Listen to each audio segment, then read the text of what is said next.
ఇక్కడ బోయిన్పల్లిలో 8 ఎకరాలది ఉన్నది జాగా. అక్కడ 6,000 ఇంద్రమ్మ ఇల్లు కడతాము అని చెప్పారు. ఇప్పుడు ఏమైంది, ఆ జాగా కూడా వచ్చి ప్రైవేట్ వాళ్ళు తీసేసుకున్నారు. ప్రభుత్వ భూమి అక్కడ 6,000 ఇల్లు కడతారు అని అంటే కనీసం అరే రేపటి దినం 6,000 కడతారు అంటే మీ కాడ వస్తాయి కావచ్చు అని మనం అనుకుంటాం. ఇప్పుడు అది కూడా లేదు, జాగా కూడా లేదు. ప్రైవేట్ వాళ్ళు వచ్చి గుండాలను 100 మంది గుండాలను పెట్టుకొని మొత్తం అక్కడ అంతా కూడా హద్దులు పెట్టేసుకున్నారు వాళ్ళు. 10 రోజులు అయితే 10 రోజులు ఇప్పటి వరకు ఎమ్మెల్యే గారు ఒక్క మాట మాట్లాడు. మీ ఇల్లు మీ గుడిసెలు కూల్చేసిన తర్వాత ఆ ఇంద్రమ్మ ఇల్లు 1 సంవత్సరం కడతాడా 2 సంవత్సరాలు కడతాడా ఆయన మళ్ళా ప్రభుత్వంలోకి వస్తాడా దేవుడు ఎరిగిగా. అప్పుడు మీరు కిరాయిలు ఎక్కడ బతుకుతారు ఇక తెలియదు లేదు.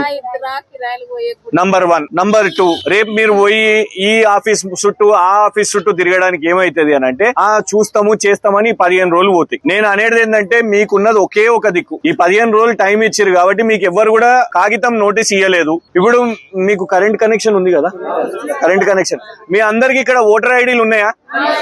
ఓటర్ ఐడి అందరికి ఉన్నది కదా.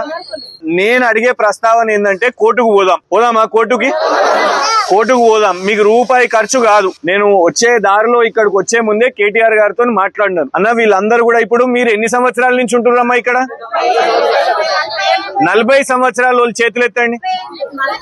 40 అందరు 40 సంవత్సరాల నుంచి ఉంటున్నారు. నేను కేటీఆర్ గారికి ఏం చెప్పినా అంటే వీళ్ళందరూ కూడా ఇక్కడ 30-40 సంవత్సరాల నుంచి ఉంటున్నారు. ఇలా కాంగ్రెస్ వాళ్ళకు ఓట్లు వేసిన వాళ్ళు ఉన్నారు, బీజేపీ వాళ్ళకి వేసిన వాళ్ళు ఉన్నారు, తెలంగాణ పార్టీకి వేసిన వాళ్ళు కూడా ఉన్నారు కదా. కానీ వాళ్ళ ఏంటంటే రాత్రికి రాత్రి ఇప్పుడు వచ్చేసి సడన్ గా ఖాళీ చేయండి అని అంటే ఎడుగుపోవాలి మీరు అందరూ.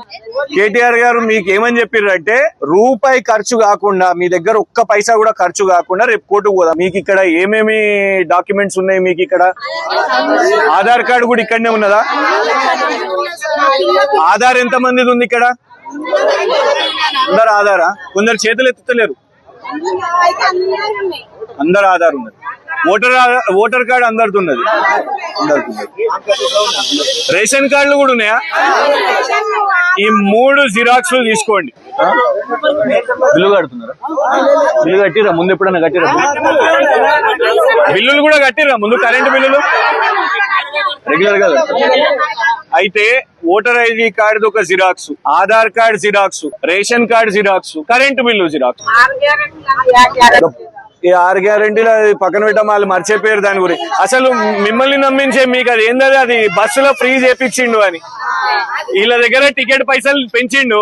మీకు బస్సు అన్నాడు, ఇప్పుడు ఏకంగా ఇల్లే గుంజుకుంటుండు. ఆ బస్సు వదిలేయండి, మీకు 2,500 రూపాయలు ఇస్తా అన్నాడు కదా. కానీ మీకు బంగారం వస్తున్నట్టుంది. అది బంగారం వచ్చింది కదా. 2,500 ఇయ్యలే, బంగారం ఇయ్యలే. ఇప్పుడు ఏకంగా మీ ఇల్లే గుంజుకోబట్టే ఇల్లే తీసుకుంటున్నారు. ఫ్రీ టికెట్ గా ఫ్రీగా ఇల్లు తీసేసుకుంటున్నారు. ఇక్కడికి వెళ్ళి నాకు తెలిసి 5 నిమిషాల దూరమే. మీరు అందరు పోయి చూడండి. ఆ బోయిన్పల్లి మార్కెట్ పక్కకే 8 ఎకరాలమ్మా. 8 ఎకరాల జాగా, 800 కోట్ల జాగా. ఒక్కొక్క ఎకరం 100 కోట్లు. అది మీకేమన్నా ఇల్లు కట్టిస్తాడా అనుకున్నాం. మేము కూడా నమ్మినాం, సంతోషపడ్డాం. అరే కట్టియ్యా అంటే రాత్రికి రాత్రి గుండాలు దిగిరు, మొత్తం వేసేసుకున్నారు. అక్కడ లోకల్ వాళ్ళు పోతే వాళ్ళ మీద దాడులు చేస్తున్నారు. అది పరిస్థితి అక్కడ. నిన్న పోయి కలెక్టర్ గారిని అడిగినాం, అమ్మ మాకేం లేదమ్మా, మీరాడ పేదలకే ఇల్లు కట్టియండి, ప్రభుత్వం పోయి కొట్లాడండి, ఆ జాగా వాళ్ళకి ఇప్పియండి. 800 కోట్ల జాగా ఎవరో ప్రైవేట్ ఓనుకో వాడేదో మాల్ కడతాడో షాపింగ్ కాంప్లెక్స్ కడతాడో కాదు. 6,000 ఇల్లు వస్తే మనం అందరం కూడా సంతోషంగా ఉంటాం. మీరు ఒక్కటే ఆలోచించండి అమ్మా. 10 నెలల ముందు ఒకటే మాట చెప్తాను నేను చివరిగా. 10 నెలల ముందు ఎమ్మెల్యేనే 6,000 ఇల్లు కట్టిస్తా ఆ జాగలా అని చెప్పినోడు ఇలా 10 రోజుల నుంచి గుండాలు వచ్చి అక్కడ కూర్చొని ఉంటే ఒక్క మాట ఎందుకు మాట్లాడాడు ఆలోచించండి.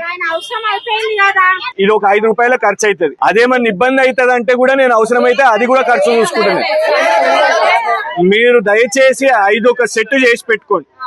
మీరు ఇక్కడికి వెళ్ళి ఖాళీ చేసి వెళ్ళిపోవాలని చెప్పి వీళ్ళందరూ కూడా ఒక్క నిమిషం అమ్మా కూర్చోండి, ఒక్క 2 నిమిషాలు కూర్చోండి. వీళ్ళందరికీ ఆధార్ కార్డులు ఉన్నాయి. ఇక్కడ ఇదే అడ్రస్ మీద ఆధార్ కార్డులు ఉన్నాయి, ఇదే అడ్రస్ మీద ఓటర్ ఐడి కార్డు ఉంది, ఇదే అడ్రస్ మీద కరెంట్ కనెక్షన్ ఉన్నది, ఇదే అడ్రస్ మీద రేషన్ కార్డు ఉన్నది, ఇదే అడ్రస్ మీద గ్యాస్ కనెక్షన్ కూడా ఉన్నది. సో వీళ్ళు ఇక్కడ ఎన్నో సంవత్సరాల నుంచి ఓట్లు వేస్తున్నారు. ఇవన్నీ కూడా వాళ్ళకు ఉన్నాయి కాబట్టి దయచేసి వాళ్ళందరూ కూడా మిమ్మల్ని కోరేది ఏంటంటే కోర్టులో ఈ ఒక్కొక్కళ్ళ దగ్గర 5 తీసుకోమని చెప్పినాం. ఇవి సెట్ ఇప్పుడు మనం వచ్చినాం కదా, ఈ 10 రోజులు అయితే మీ జోలికి రారు. ఓకేనా? అంతా మీ జోలికి వస్తున్నారంటే అవసరమైతే కేటీఆర్ గారిని కూడా బతిమలాడి తీసుకుని వస్తాం. సరేనా? ఓకేనా? వస్తున్నాం.